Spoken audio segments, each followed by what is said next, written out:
The name of Allah, the most merciful, the most beneficent। अल्लाह के नाम से आगाज करते हैं जो बड़ा मेहरबान निहायत रहम वाला है, जिसने हम सबको पैदा किया, जिसके कब्जा कुदरत में हमारी जान है और जिसकी तरफ हमने लौट के जाना है। आज का जो टॉपिक है वो है प्रोनाउन के बारे में। प्रोनाउन क्या होता है, इसकी अक़साम कौन कौन सी होती है, इसको हम अच्छे तरीके से डिस्कस करेंगे। तो आइए जरा इसकी डेफिनेशन को देखते हैं, इसका ऑपरेशन करते हैं। प्रोनाउन होता क्या है? प्रोनाउन, नाउन से पहले या नाउन की जगह पर। Pronoun, a word that replaces a noun, एक ऐसा लफ्ज जो नाउन को रिप्लेस करता है, नाउन की जगह पर इस्तेमाल होता है। फॉर एग्जांपल, एक लड़का है तो उसका नाम हम लेते हैं एक दफा सिकंदर, सिकंदर की जगह हम ही इस्तेमाल करते हैं। एक लड़की है जिसका नाम शुमाइला है, उसके नाम की जगह हम शी इस्तेमाल करते हैं। सामने वाला जो बंदा बैठा हुआ है उसके नाम की जगह हम यू इस्तेमाल करते हैं, अपने लिए हम आई इस्तेमाल करते हैं। तो वो वर्ड जो नाउन को रिप्लेस कर रहा होता है उसको हम प्रोनाउन कहते हैं। For example, I love my country, एक जुमला है, मैं अपने वतन से मोहब्बत करता हूं। I love my country, I pronoun है और माई जो है ये भी क्या है, प्रोनाउन है। They are expert in trading, दूसरा जुमला है, they are expert in trading, trading यानी तिजारत के अंदर वो माहिर हैं। दे जो है यहां पर प्रोनाउन है।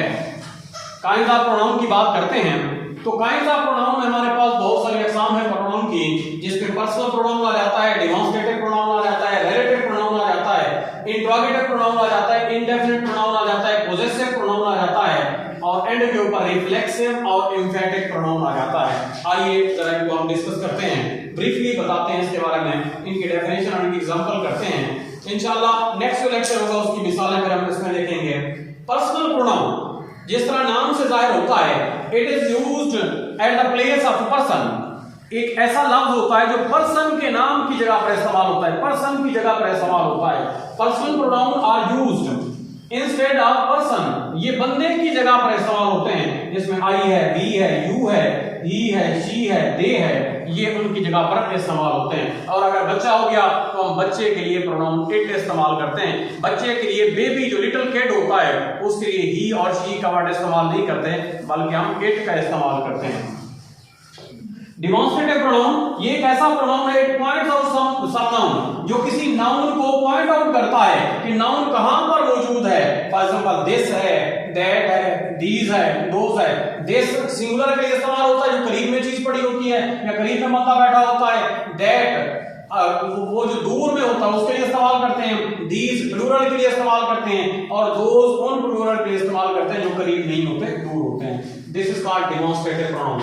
Relative pronoun, this shows relationship, ये ताल्लुक को जाहिर करता है, ये किस लिए, रेफर करने के लिए इस्तेमाल होता है उस नाउन के लिए जो पहले इस्तेमाल हुआ हो। ये इसके लिए इस्तेमाल, ये दो जुमलों को भी जोड़ता है इसके अंदर, जैसे हु इस्तेमाल करते हैं, ये इनके अंदर इस्तेमाल होता है रिलेटिव प्रोनाउन। दैट इस्तेमाल हो सकता है, हु आ सकता है।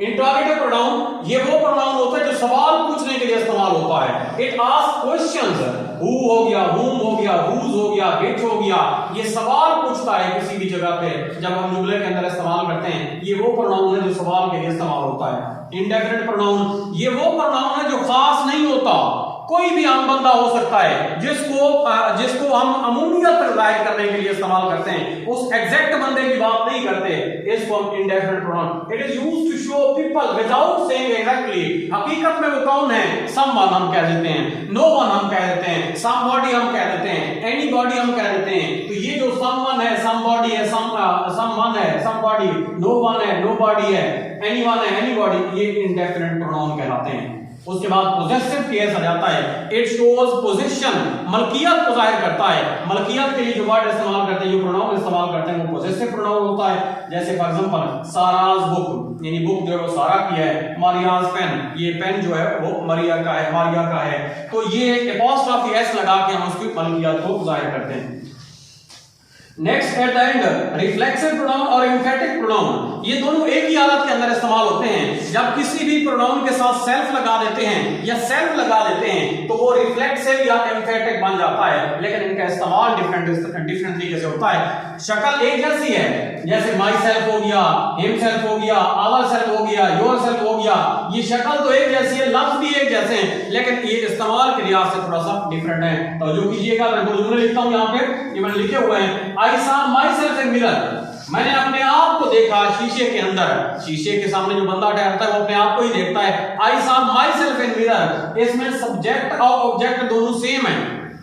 सब्जेक्ट आई देखने वाला है, देख किसको रहा है, मुझे ही खुद को देख रहा है। सब्जेक्ट और ऑब्जेक्ट दोनों सेम है। जब किसी भी जुमले के अंदर सेल्फ वाला प्रोनाउन इस्तेमाल हो और दोनों सब्जेक्ट और ऑब्जेक्ट दोनों सेम हो, तो वो जो प्रोनाउन होता है उसे हम रिफ्लेक्स कहते हैं, क्योंकि वो रिफ्लेक्शन दे रहा होता है जो सामने मौजूद बंदा ठहरा होता है। उसके बाद हमारे पास है I myself cut my finger, मैंने अपनी उंगली खुद काट ली। I myself cut my finger, इसका मतलब क्या है कि मैंने खुद अपनी उंगली काट ली। यहां पर आई जो है सब्जेक्ट है, माई सेल्फ ऑब्जेक्ट नहीं है, फिंगर जो है यहां पर ऑब्जेक्ट है। आई काट रहा है किसको, फिंगर को काट रहा है, यानी सब्जेक्ट और ऑब्जेक्ट दोनों डिफरेंट हैं। अगर किसी केस के अंदर, किसी जुमले के अंदर सब्जेक्ट और ऑब्जेक्ट दोनों डिफरेंट हो और वो सेल्फ वाला प्रोनाउन हो, उसे हम कहते हैं एम्फेटिक प्रोनाउन, क्योंकि यहां पर एम्फसाइज कर रहा होता है, ये एम्फेटिक प्रोनाउन कहलाता है। आई होप सो टॉपिक आपको क्लियर हो चुका होगा।